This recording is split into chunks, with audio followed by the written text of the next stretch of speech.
Batteria numero 5 in corsia 1 Angela Antoniazzi, alla 2 Anna Segoni, in 3 Ginevra Matassa, alla 4 Agata Gorbenuti, in 5 Valentina Badoli, alla 6 Giulia Bregato, in 7 Maddalena Rossi, in 8 Francesca Masà.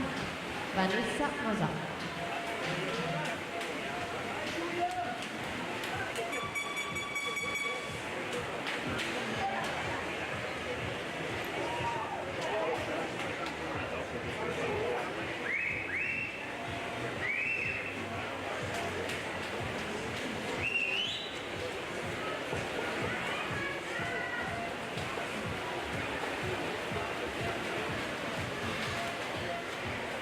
Emi Bessega 1-4-1-0-1 per vincere la quarta batteria.